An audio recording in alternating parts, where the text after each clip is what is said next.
오늘의 주요 뉴스입니다. 한화 에어로스페이스가 폴란드 군비청과 K9 자주포 수출 계약을 맺었습니다. 규모는 3조 4,474억 원으로 자주포와 탄약 수출뿐 아니라 유지 보수 협력에도 나설 예정입니다. LS전선이 통신과 전력 공급을 동시에 할 수 있는 5G급 PoE 케이블을 개발했습니다. 기존 CCTV 등에 사용된 광 케이블보다 설치 비용이 절반 가까이 줄어들 전망입니다. 현대자동차의 아이오닉5와 기아 스포티지가 미국 고속도로 안전보험협회 충돌평가에서 최고 등급인 최고 안전한 차로 선정됐습니다. 기존엔 없던 야간 테스트가 추가되는 등 평가가 더 엄격해졌지만 4개의 충돌 안전평가에서 모두 최고 등급을 획득했습니다. 전국 중소건설사의 부도가 이어지고 있습니다. 부동산 PF 대출 이자를 감당하지 못하고 있다는 분석인데요. 이슈플러스에서 자세히 짚어보겠습니다.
여러분 안녕하십니까? 센 경제라이브 시작합니다. 한화 에어로스페이스가 폴란드 군비청과 3조 4,474억 원 규모의 K9 자주포 공급 계약을 맺었습니다. 이번 계약을 통해 자주포에 들어가는 탄약을 비롯해 유지와 보수까지 하는 종합 군수 지원에 나섰는데요. 김효진 기자입니다. 한화 에어로스페이스가 만든 K9 자주포. 최대 사거리는 40km로 빠르고 정확한 사격이 가능합니다. 한화 에어로스페이스는 폴란드 군비청과 K9 자주포와 탄약을 수출하는 3조 4,474억 원 규모의 2차 실행 계약을 체결했습니다. 이번 계약으로 폴란드의 K9 자주포와 자주포용 155mm 탄약, 여기에 유지 보수를 위한 종합 군수 지원 패키지를 공급합니다. K9 자주포의 성능을 유지하기 위한 부품도 현지에서 생산될 수 있도록 협력하기로 했습니다. 우크라이나하고 러시아 전쟁이 이어지면서 그 주변국 안보 수요는 여전한 상황입니다. 계약 후 폴란드 현 국방장관도 추가 수요를 언급했는데요. 기존 맺은 계약으로 폴란드와 신뢰 관계는 형성이 돼 있기 때문에 남은 물량도 계약할 수 있도록 노력할 계획입니다. 한화 에어로스페이스는 지난해 7월 폴란드 군비청과 K9 자주포 672대, 다연장 로켓 천무 288대를 수출하기 위한 기본 계약을 체결했습니다. 이어 작년 8월에는 K9 자주포 212대, 11월에는 천무 218대를 공급하는 1차 실행 계약을 체결했습니다. 향후 기본 계약의 자녀분인 K9 자주포 300여 대에 대해서도 실행 계약 체결을 위해 힘을 쏟는다는 계획입니다. 한편 한화 에어로스페이스는 K9 자주포를 앞세워 중동과 아프리카 시장 공략에도 나섭니다. 오는 7일까지 이집트 카이로에서 열리는 이집트 방산 전시회 이덱스 2023에 참가해 K9 자주포와 K10 탄약 운반차 등으로 구성된 자주포 패키지를 선보일 예정입니다. 특히 미래기술 기반의 첨단 방산 솔루션을 현지 특성에 맞춰 제공한다는 점을 강조해 국제사회에 K방산의 경쟁력을 알린다는 보관입니다. 서울경제TV 김효진입니다. LS전선이 세계 최고 통신 속도를 갖춘 5G급 PoE 케이블을 출시했습니다. 통신과 전력 공급을 케이블 하나로 할 수 있어 다채널 카메라와 고화질 CCTV 등에 사용돼 왔던 고가의 광 케이블을 대체할 수 있을 전망인데요. 윤혜림 기자입니다. 180m짜리 케이블선 하나로 5GBps의 데이터 전송 속도에 100W의 전력을 보냅니다. LS전선이 출시한 5G급 PoE 케이블. 세계 최고의 통신 속도와 전력량을 갖췄습니다.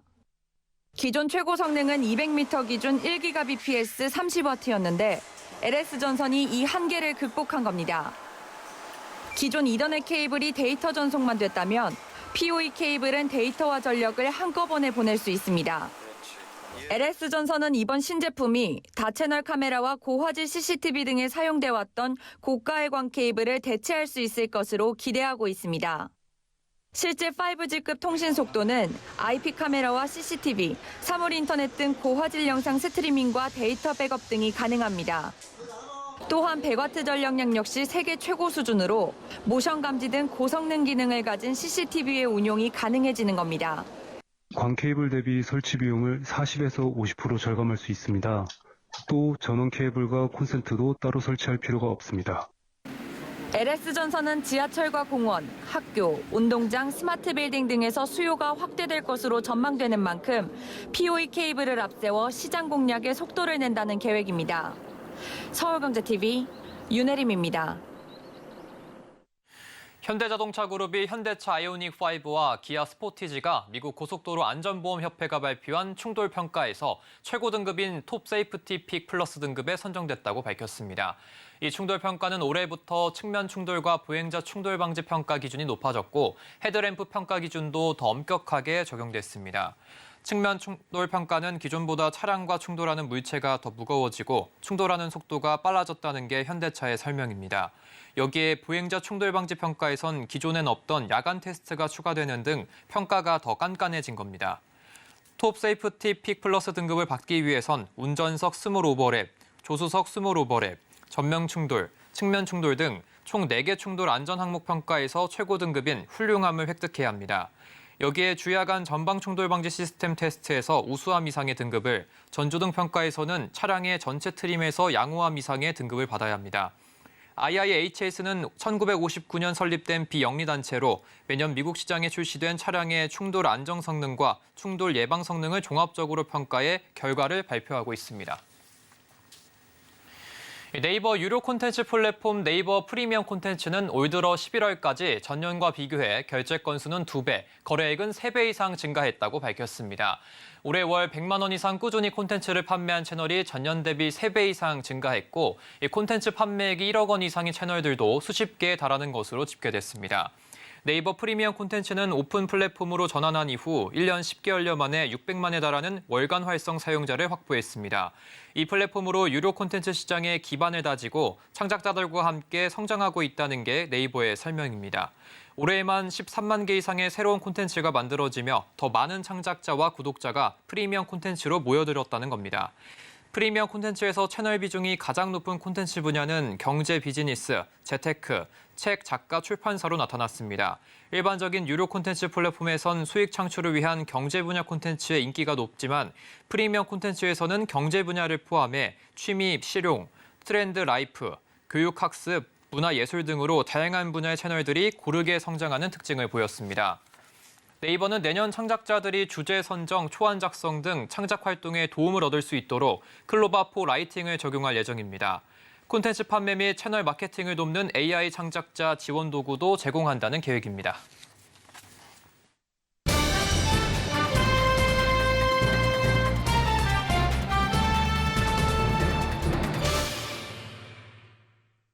네, 부동산 시장의 악화가 지속되면서 중소건설사의 부도가 연이어 발생하고 있습니다. 급등한 원자재 값에 따른 공사비 상승과 부동산 PF 대출 이자를 감당하지 못하고 무너지고 있는 것으로 보이고 있는데요.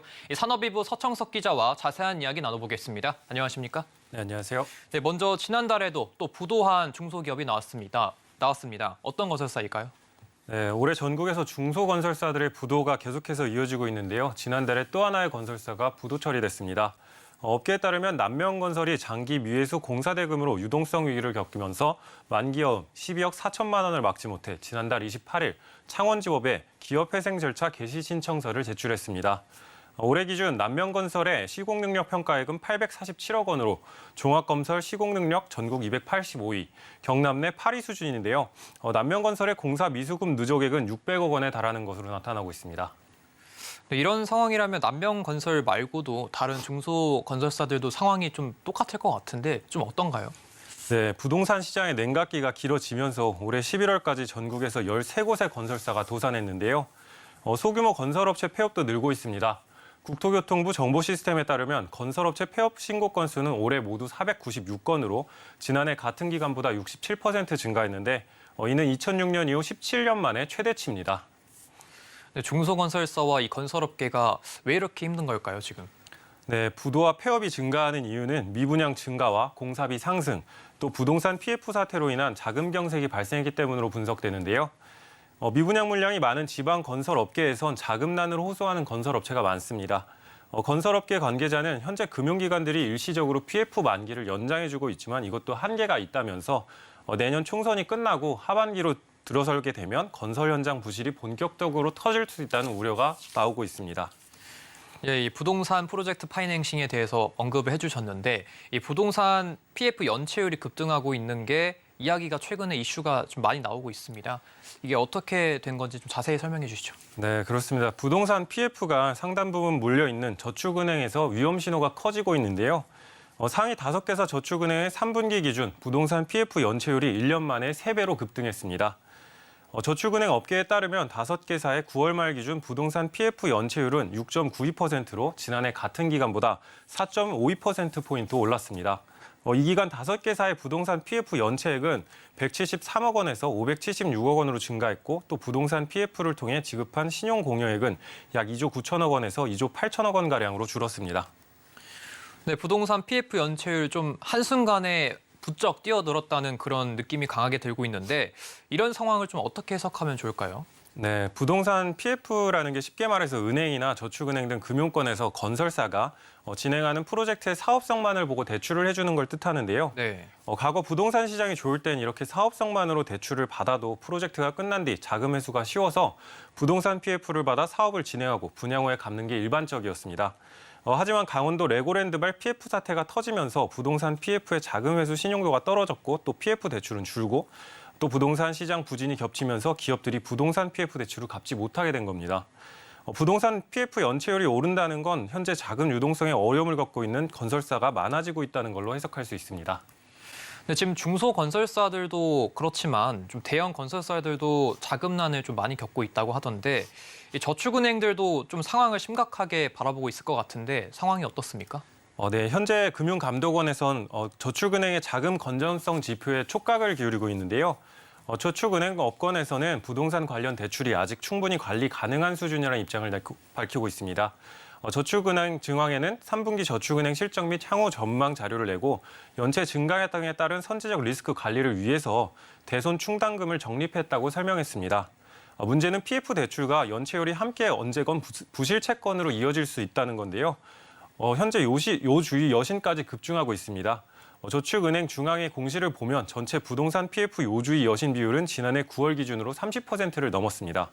특히 50%를 넘어선 저축은행도 적지 않아서 부동산 PF 대출 관련 징후가 좋지만은 않습니다. 업계 전문가들은 현재 건설업 경기가 부동산 PF 부실로 이어질 수 있는 만큼 적극적인 부실 정리로 부동산 PF 익스포저를 낮추는 한편 건설업계와 금융업계의 건정성 모니터링을 지금보다 더 확대해야 된다고 말하고 있습니다. 네, 지금까지 서청석 기자와 이야기 나눠봤습니다. 고맙습니다.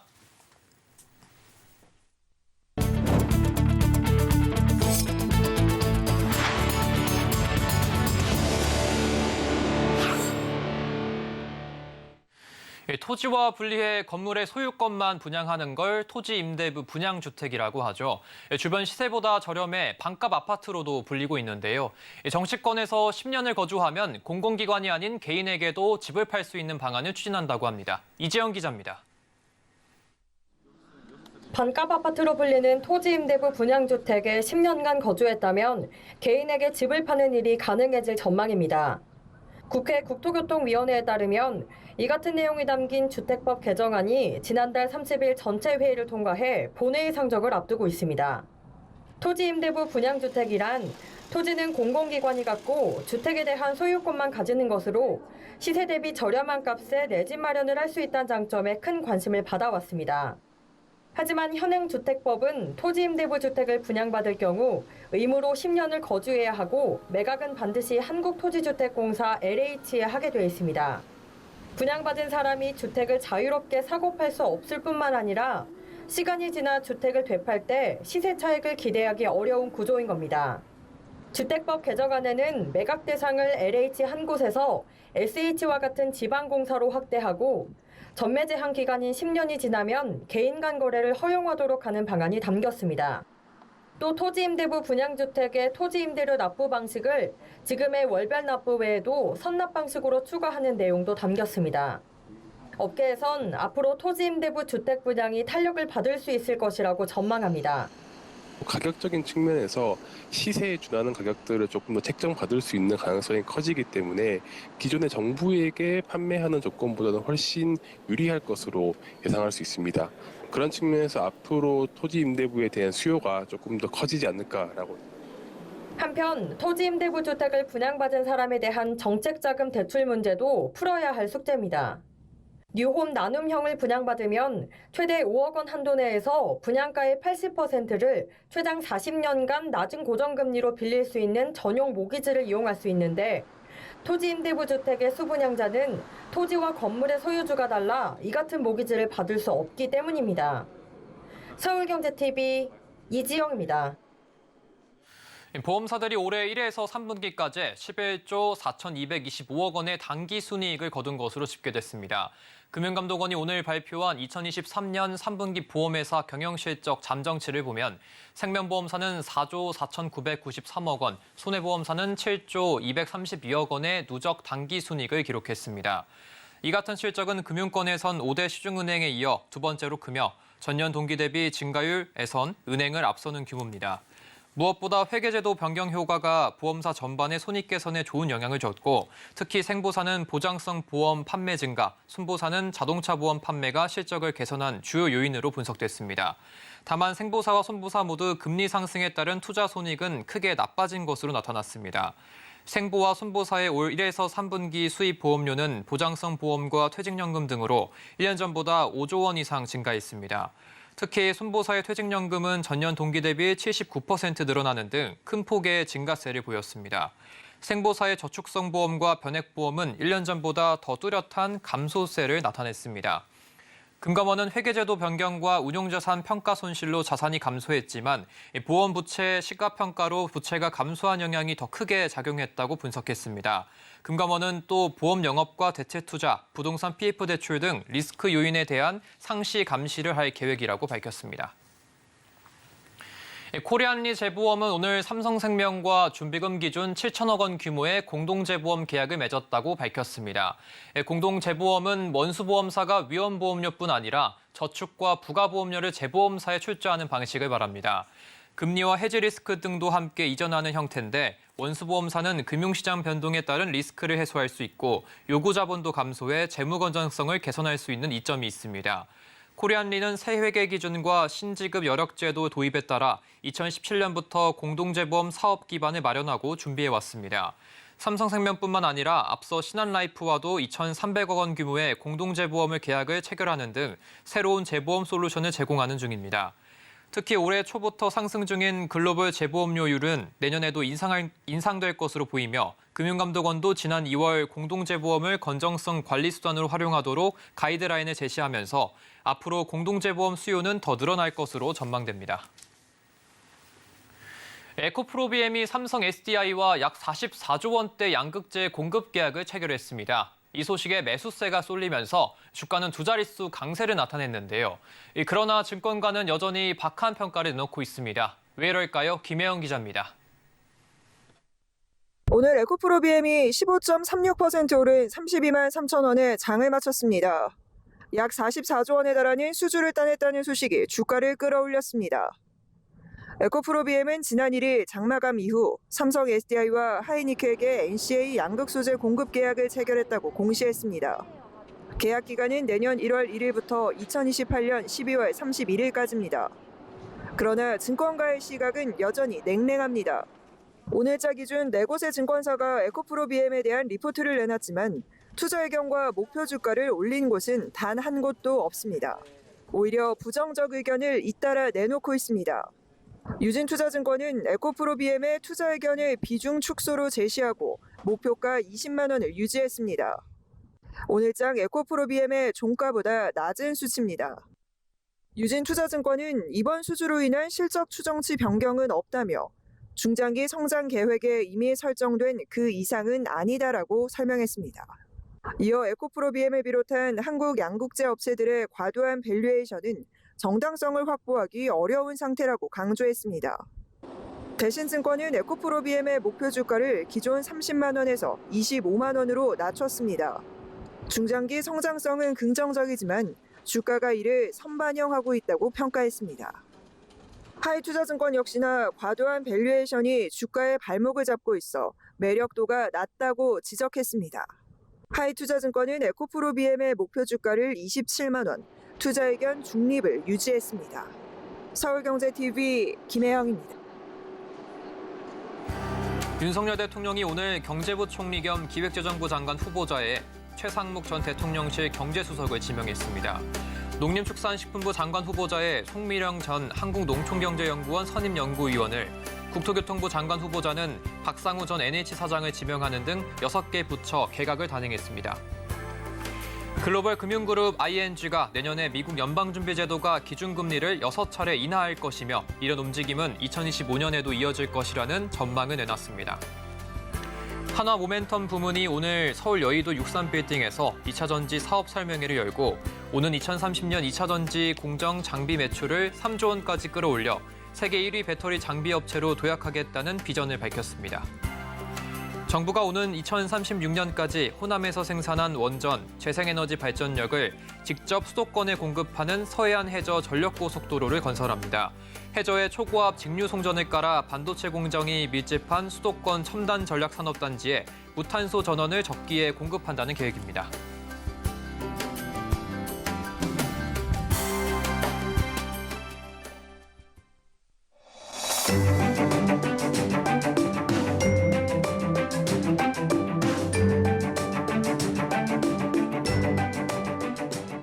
안녕하세요. K웨더 라이프스타일 예보 박성훈입니다. 전국 하늘에 점차 구름이 많아지고 있는데요. 내일 동쪽 지방은 대체로 구름 많겠고 서쪽 지방은 점차 흐려지겠습니다. 한편 오늘 수도권과 충청권을 시작으로 내일 오전에는 강원 영서와 전라권까지 미세먼지가 나빠지겠고 내일 오후에는 전국 미세먼지 농도가 나쁨 단계를 보이겠습니다. 야외에서는 미세먼지용 마스크를 착용하시기 바랍니다. 오늘 낮부터 전국적으로 기온이 많이 올랐는데요. 내일은 더 오르겠습니다. 전국 대부분 지역에서 영상권의 아침을 맞이하겠는데요. 서울의 경우 오늘 아침보다 6도 높은 영상 3도로 아침을 시작해 낮에는 12도까지 오르겠습니다. 한편 수요일인 모레 아침은 기온이 더 오르겠습니다. 다음은 자세한 지역별 내일 기온입니다. 중부지방 서울과 인천 3도, 대전과 춘천 영하 1도로 아침을 맞이하겠습니다. 한낮 최고 기온은 서울 12도, 춘천 10도, 대전은 13도까지 오르겠습니다. 동해안 지방의 아침 기온은 강릉과 울진 3도 보이겠습니다. 낮에는 13도 내외가 되겠습니다. 남부지방은 광주 2도, 부산 7도, 제주는 9도로 온화한 아침을 맞이하겠습니다. 낮 기온은 전주 14도, 대구 13도를 보이겠습니다. 서해는 흐리고 남해와 동해에는 구름 많겠습니다. 물결은 잔잔하겠습니다. 당분간 대체로 전국이 흐리거나 구름 많겠는데요. 수요일에는 서쪽 지방에 비가 내리겠습니다. 날씨였습니다. 이상으로 센 경제 라이브 마칩니다. 함께해 주신 여러분 고맙습니다.